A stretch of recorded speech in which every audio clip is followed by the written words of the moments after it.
हम लोग बिजनेस का डिफिनेशन पढ़े थे और बिजनेस का डिफिनेशन पढ़े थे ना, तो बिजनेस का कैरेक्टरिस्टिक्स भी पढ़े थे और बिजनेस का क्या कैरेक्टरिस्टिक्स होता है, इस सारा बात हम लोग पढ़े थे। आज हम लोग प्रोफेशन पढ़ेंगे और प्रोफेशन का कैरेक्टरिस्टिक्स पढ़े। थोड़ा सा मेरा बात आप समझिए। जैसे हम आपको पहले भी प्रोफेशन के बारे में यह बात बताया गया, अगर हमसे प्रोफेशन अगर पूछा जाता, प्रोफेशन यानी पेशा, हम आपको पेशा का परिभाषा बताए थे। जब हम लोग अपने नॉलेज से और सर्टिफिकेट से धन कमाते हैं ना, पैसा कमाते हैं, उसी को हम लोग क्या बोलते हैं, पेशा, प्रोफेशन। यानी कहने का मतलब क्या, पेशा के लिए हमारे पास एक स्पेशल नॉलेज होना चाहिए और स्पेशल नॉलेज के साथ साथ उसके लिए सर्टिफिकेट भी होना चाहिए। तो कुछ समझो क्या हमें लोग डॉक्टर को एक प्रोफेशनल पर्सन होते हैं। यानी कोई व्यक्ति डॉक्टर है वो, तो उसका जो काम है ना, उसके बाद पेशा है और पेशा है ना, तो पेशा इसलिए है कि उसके पास स्पेशल नॉलेज हो। स्पेशल नॉलेज क्या है, वह व्यक्ति क्या करता है, बीमारी का पहचान करता और उसके बाद उस बीमारी के लिए दवा देता है। क्या सभी आदमी ऐसा कर लेगा? यानी उस व्यक्ति के पास स्पेशल नॉलेज हो। लेकिन डॉक्टर को डॉक्टर तभी बोलते हो जब उस व्यक्ति के पास एमबीबीएस का डिग्री रहता हो। मेरा बात समझिए, हम एक मेरा बात ऐसे भी समझिए, एक तो डॉक्टर काम कर रहा हो, वह उसका पेशा हो, प्रोफेशन हो। लेकिन एक बात, एक कंपाउंडर जो काम करता है, वह उसका पेशा नहीं है, वो उसका धंधा है, नहीं तो रोजगार है। ऐसा इसलिए कि इसके भी पास स्पेशल नॉलेज हो सकता है, लेकिन उसके लिए सर्टिफिकेट, यानी कहने का मतलब आप यही समझिए, एक कंपाउंडर के पास कितना भी नॉलेज रहे हो, वह प्रोफेशन के कैरेक्टरिस्टिक्स को फुलफिल नहीं करता, पेशा के विशेषता को फुलफिल नहीं करता। इसलिए हम लोग कंपाउंडर को प्रोफेशन या प्रोफेशनल पर्सन नहीं होता। बात समझे हैं? यानी पेशा का मतलब अगर आपसे पूछेगा क्या जवाब दीजिएगा?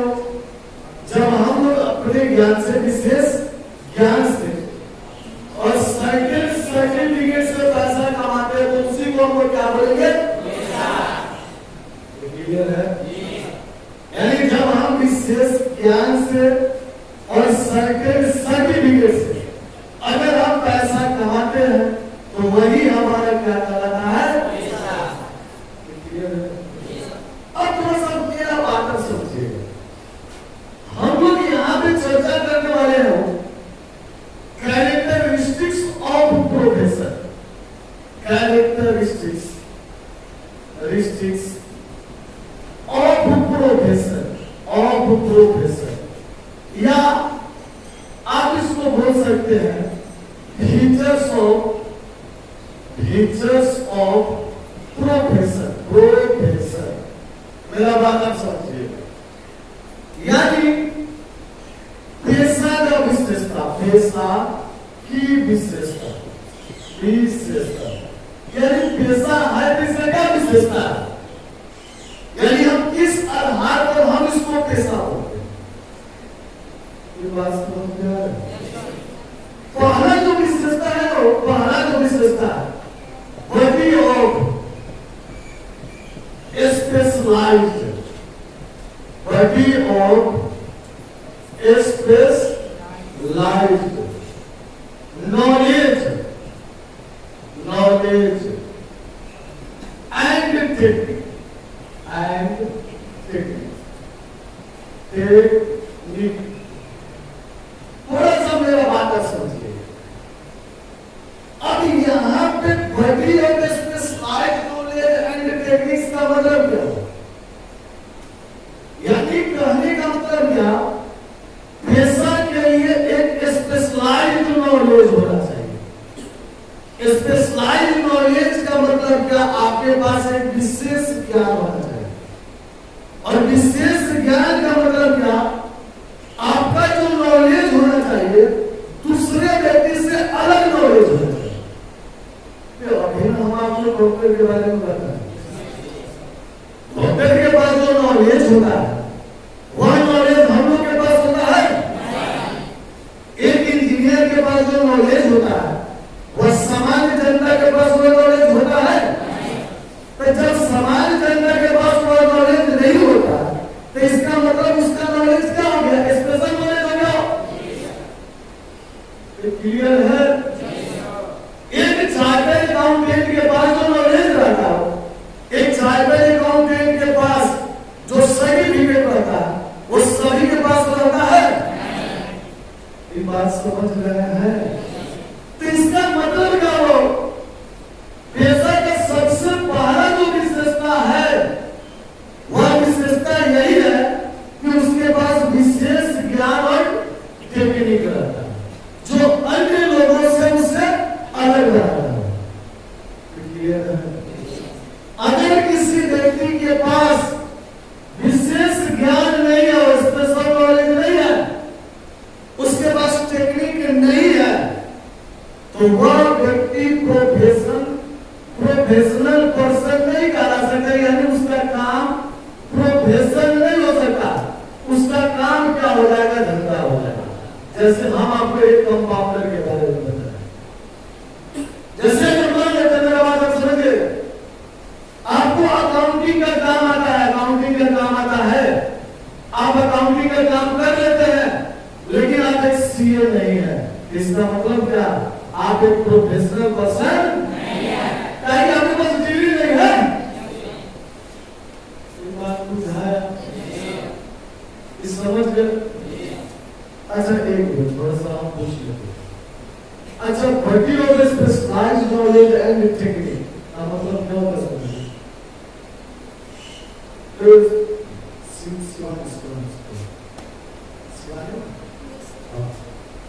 बड़ी of specialised knowledge and technique का क्या मतलब होता है? जिसके पास अपना खुद का ज्ञान नॉलेज हो। अरे खुद का नॉलेज, इसका मतलब क्या होगा? अकाउंटिंग आता है और ये नहीं। हाँ,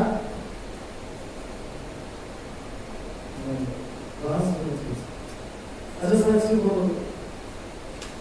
सर जिसके पास नॉलेज हो और उसको करने का एक टेक्निक हो सकता हो, वही इंसान। यानी कि नॉलेज का मतलब क्या, नॉलेज नॉलेज मतलब ज्ञान और चीज का ज्ञान, यानी स्पेशलाइज्ड नॉलेज है। Yes sir. और साथ साथ उसके पास वो टेक्निक। टेक्निक अगर मान लेते किसी के पास स्पेशलाइज्ड नॉलेज नहीं है, टेक्निक नहीं है, तभी तो वो काम करता है, तो क्या वो पेशा होगा? पेशा नहीं होगा। अच्छा राम, अच्छा बोलो, इसका मतलब क्या हुआ यार, body of specialised knowledge and technique का?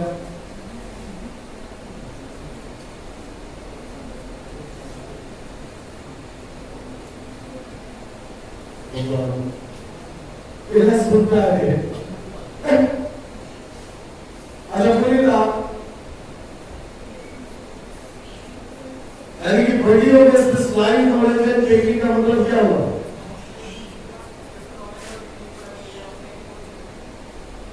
तो उसको हम लोग प्रोफेशनल बोले। अब उसका नेटवर्क ठीक है, तुम्हारा नेटवर्क खराब है, क्या बात? हाँ, आइए सर, एक मिनट,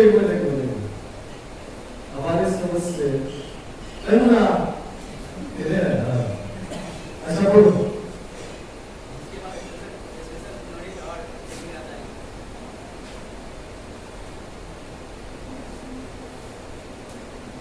क्या बोले?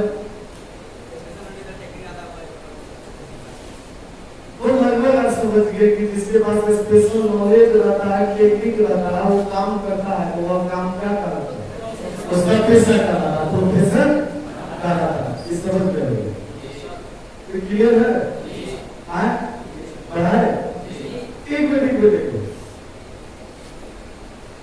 अब जो दूसरा विशेषता है वो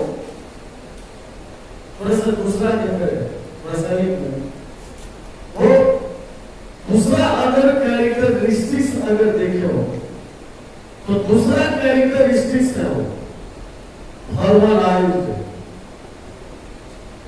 method of formalised method of acquiring training and techniques. थोड़ा सा मेरा बात आप समझिए। तो अब एक मिनट ठीक उसी एग्जाम्पल वाला हम डॉक्टर और कंपाउंडर वाला ही एग्जाम्पल वाला। अभी फॉर्मलाइज का मतलब क्या हो, यानी फॉर्मल तरीका से। फॉर्मल तरीका का मतलब क्या हो, उसका कुछ बेस होना चाहिए, वो तरीका होना चाहिए। यानी कहने का मतलब क्या, एक प्रोफेसर का कैरेक्टरिस्टिक्स यह होता है कि वह जो ट्रेनिंग लेता है या टेक्निक जो लेता है ना, वो फॉर्मलाइज्ड मेथड से एक्वायर करता है। एक्वायर करने का मतलब खरीदना। मेरा बात थोड़ा सा ढंग से सुनिएगा। हम आपको बोले यह बात कि अगर कोई व्यक्ति पेशावर काम करता है, यानी उसका प्रोफेसर है, तो हम लोग प्रोफेसर उसको तभी बोलेंगे उसके पास जो भी टेक्निक है, वो चाहे उसके पास जो भी ट्रेनिंग उसको मिला है, वो फॉर्मलाइज्ड रूप से, यानी कहने का मतलब क्या, एक विधिवत रूप से उसको एक्वायर किया है। एक्वायर किया इसका मतलब खरीदा। खरीदा इसका मतलब क्या, उसको पढ़ा है। नहीं, बात आप समझिए ऐसे। हम ये जब मान लेते हैं क्या कि डॉक्टर का उदाहरण लेते हैं, तो कोई व्यक्ति डॉक्टर कब बनता है, वह क्या करता है, एमबीबीएस के लिए कॉलेज में एडमिशन कराता है। एडमिशन कराता है तो पैसा लगता है कि नहीं लगता? लगता है। उस कॉलेज का फी देता है कि नहीं देता? भले सरकारी हो चाहे प्राइवेट हो। इंजीनियरिंग करता है तो उसके लिए वह क्या करता है, एडमिशन कराता है कि नहीं कराता? कोई सीए करता है तो उसके लिए रजिस्ट्रेशन करवाता है कि नहीं करवाता? और करवाता है तो उसके बाद पढ़ना पड़ता है। पढ़ता है कि नहीं पढ़ता? कि बिना पढ़े हो जाता? पढ़ता है। तो पढ़ने का मतलब क्या, उसने पहले एडमिशन कराया, उसके बाद पढ़ा। एडमिशन कराया तो पैसा लगा कि नहीं? पैसा लगा, इसका मतलब क्या, खरीदा। खरीदने ने किया। बात समझे? एक मिनट थोड़ा सा बात करना समझिए। वह व्यक्ति प्रॉपर वे में पढ़ता है कि नहीं पढ़ता? एमबीबीएस करने में 4 साल का टाइम लगता है कि नहीं लगता? 4 साल टाइम सिगरेट पीने में थोड़े बिता देता कि पढ़ो करता हो। अगर मान लेते हैं क्या कि पढ़ता है, मेरा बात सुनो, तो सिगरेट का इसलिए नाम एक असर पीता सब, इसलिए बोले। एक मिनट मेरा बात आप समझिए।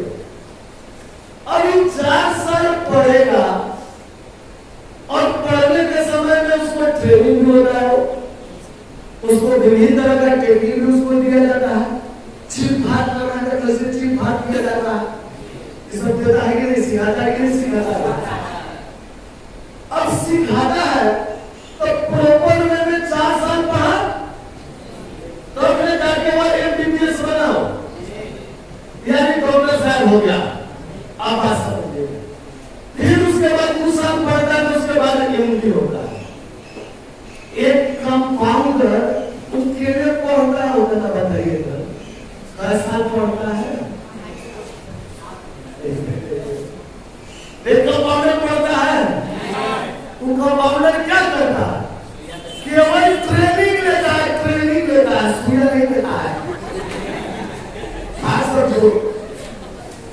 ये बात बुझाया?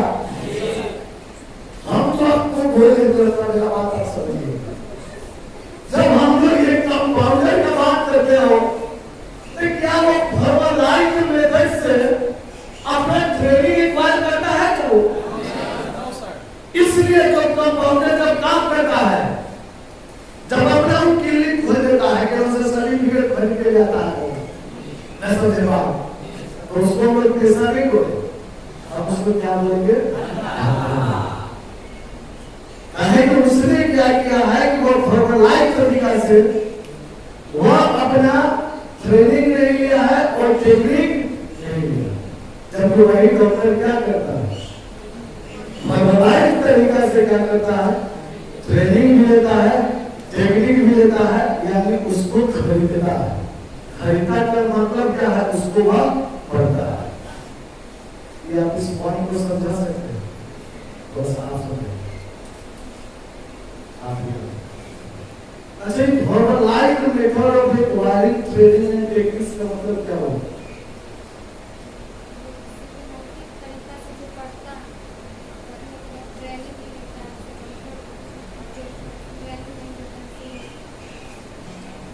यानी सिस्टमेटिक तरीका से नहीं पढ़ता है वो नहीं पढ़ता, कंपाउंडर नहीं पढ़ता। चलिए, डॉक्टर एक सिस्टमेटिक तरीका से पढ़ता है, तो इसीलिए उसका वो क्या हो जाएगा? पैसा होगा, प्रोफेसर। तो एक बार आपको बहुत ज़्यादा दिक्कत होगा कि सर इंग्लिश में लिखे चाहिए, हमने हिंदी में पढ़ के आए। इसमें बहुत ज़्यादा इधर टेंशन ना ले साहब, बुक में हिंदी में दे रहे हैं, ये बुक में हिंदी में दे रहे हैं, आपको इंग्लिश में थोड़े समझाओ इसको, अब हिंदी में समझा रहे हैं। इधर लगभग सारा आदमी तो जल्दी कर के नहीं जाता है डॉक्टर को, अकेले नहीं जानता है कंपाउंडर को। अगर नहीं जानते तो इसका मतलब एक नंबर लगाया, एक बात आप समझे, बढ़ाए। अब थोड़ा सा एक मिनट वो अगला जो कैरेक्टरिस्टिक्स है ना, अगर हम लोग प्रोफेशन का नेक्स्ट जो कैरेक्टरिस्टिक्स देखेंगे, थोड़ा सा मेरा बात समझिए, वो establishment of representative professional association. एक मिनट establishment of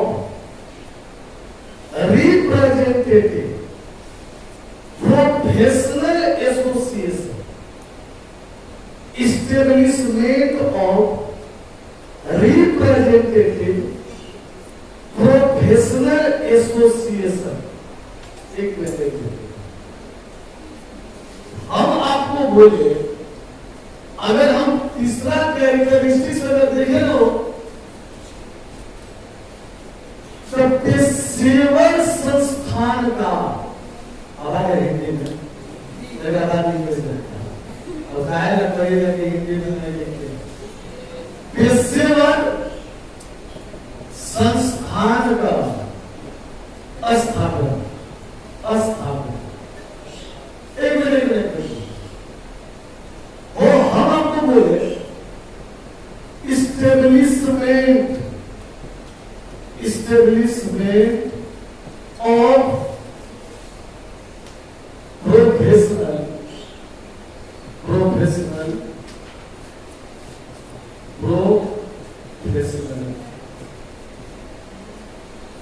इंस्टीट्यूशन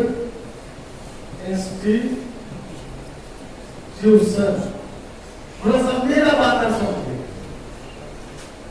या एसोसिएशन, मेरा बात एक। अब इसका मतलब क्या होगा? अगर हम इंडिया में प्रोफेसर का बात करें ना, प्रोफेसर का बात करें कि क्या प्रोफेसर, थोड़ा सा मेरा बात समझिए, इंडिया में अगर हम प्रोफेसर का बात करें तो प्रोफेसर के लिए कोई प्रोफेशनल इंस्टीट्यूशन, प्रोफेशनल ऑर्गेनाइजेशन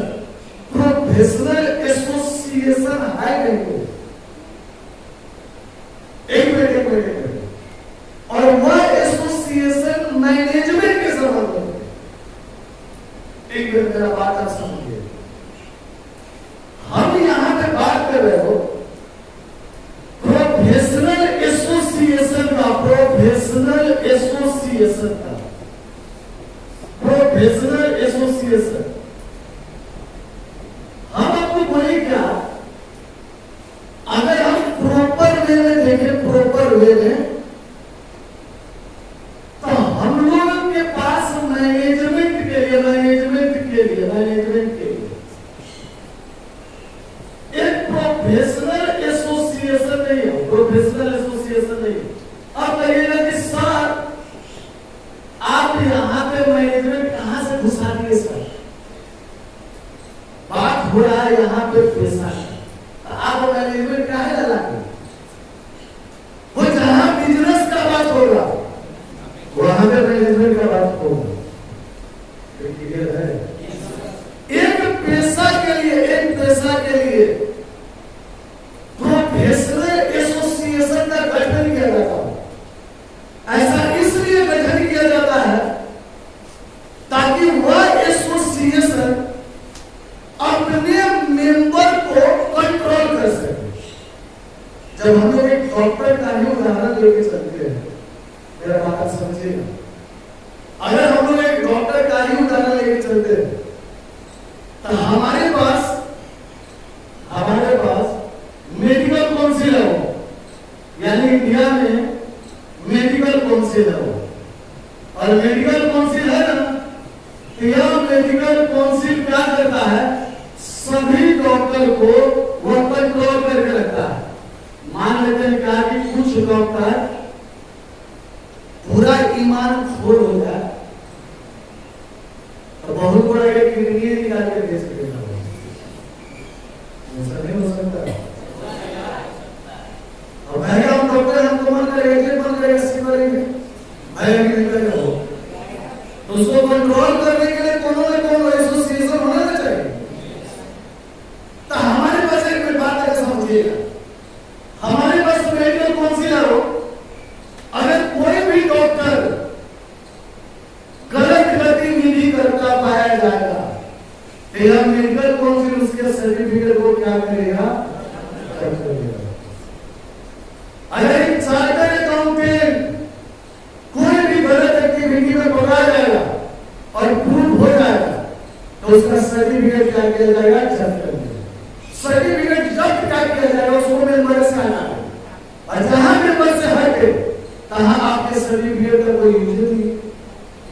तो आपको पूछेगा, फिर कुछ तो समझ हो रहा है।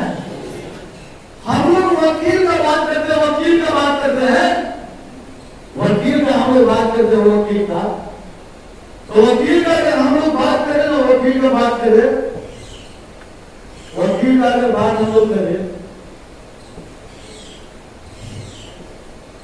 अगर हम लोग वकील का बात करें तो वकील के लिए हमारे पास बार काउंसिल है, बार काउंसिल है, और यह बार काउंसिल क्या करता है, सारा वकील को कंट्रोल करके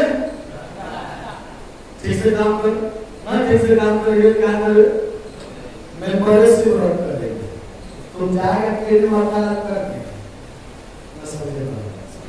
यानी पैसा के लिए हम लोग क्या करते हैं, पैसा का एक विशेषता क्या होता हो कि प्रोफेशनल एसोसिएशन का स्थापना भी होता है, और उस प्रोफेशनल एसोसिएशन का वह व्यक्ति क्या होता है, मेंबर होता है।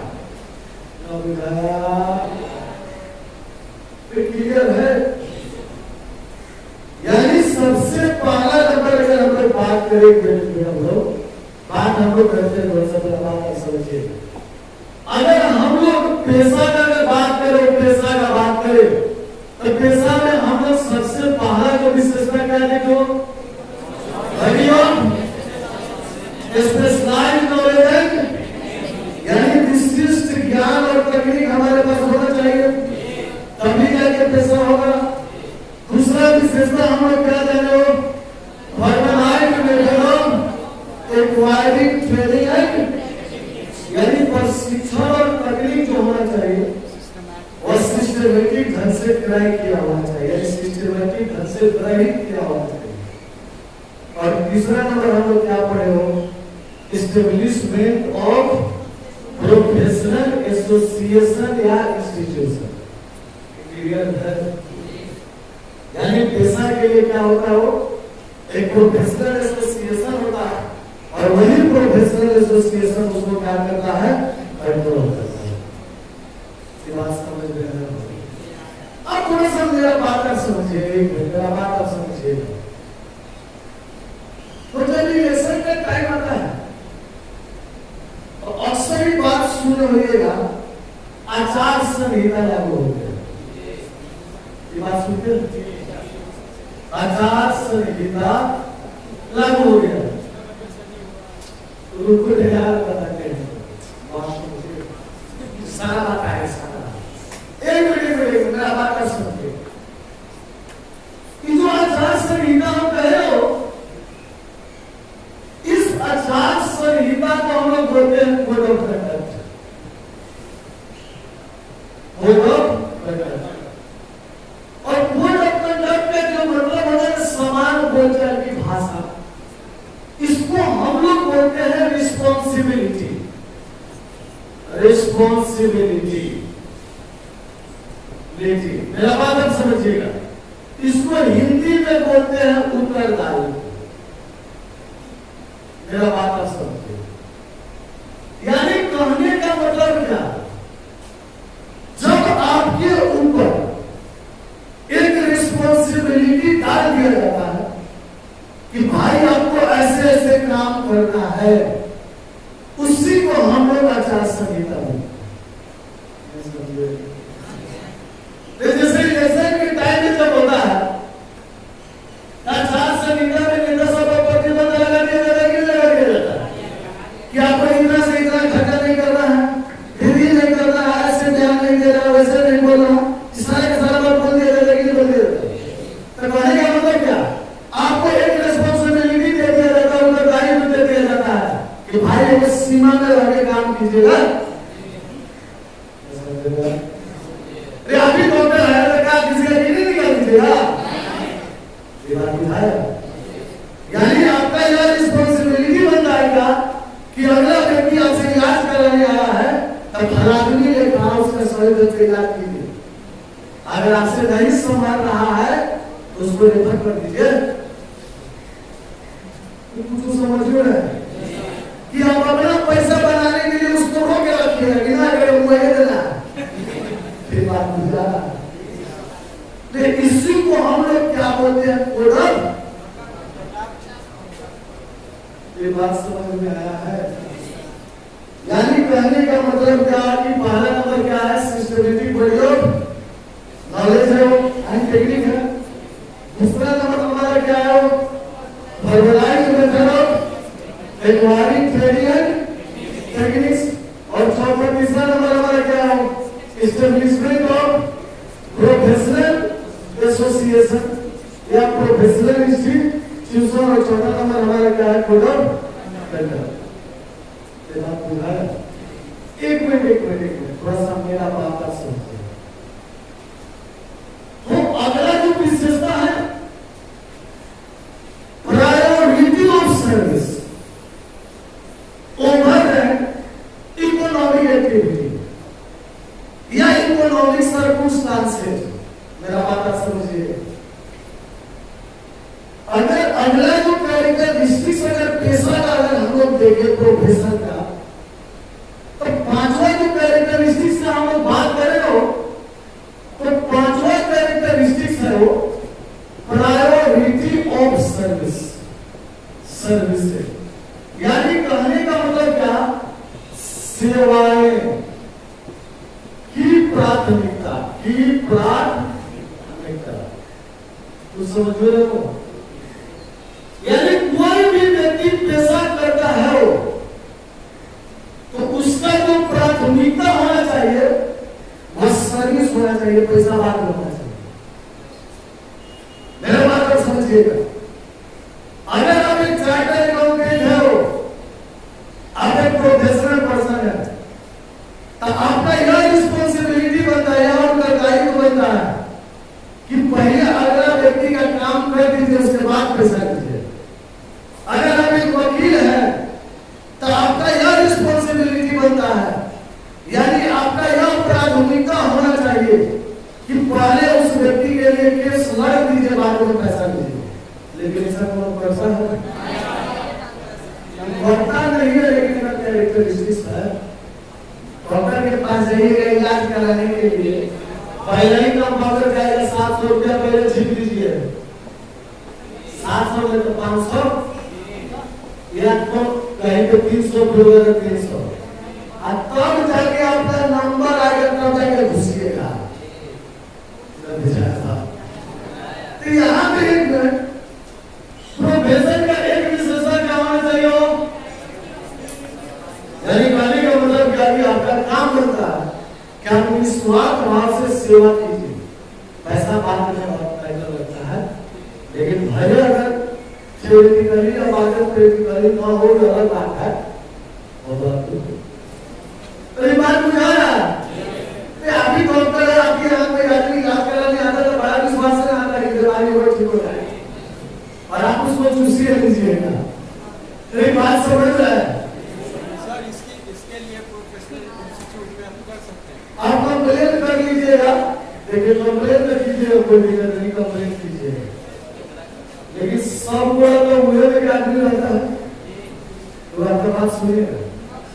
और हम छोड़े हैं, आप भी छोड़े हैं, आगरा व्यक्ति कहता है कि फला व्यक्ति छोड़े उसको पकड़िए, तो हम उसको पकड़ेंगे। लेकिन जब अगर बर्दाश्त से बाहर हो जाएगा, बर्दाश्त से बाहर का मतलब कि आप से आदमी का पेट नहीं निकाल कर दे दिए, तब वहां पे क्या होता है कि सब लोग फंसने की वजह से उसको पकड़े बिना दुआ उससे काम करेंगे। ऑर्डर करेगा तो सिर्फ उसका सर्टिफिकेट चाहिए, और सर्टिफिकेट जब तो लोग कोई काम तो नहीं कर सकता, उसके बाद नहीं सजा तो होने करेगा। अगर आपके कारण किसी का मौत होता है, इसका मतलब आप कातिल हैं, भारत 302 लागू जरूर होगा, और सेक्शन 420 लागू होगा, 420 की है पैसा कमाने के चक्कर में आज सबसे अभी सारा नियम कानून लागू है। तो हम आशा करते हैं कि बात आपको समझ में आया हो, समझ में आया सर। अगर हम ये क्वेश्चन दे लिख के लाने के लिए हो सकता है, हमारे कॉपी हम देखते हैं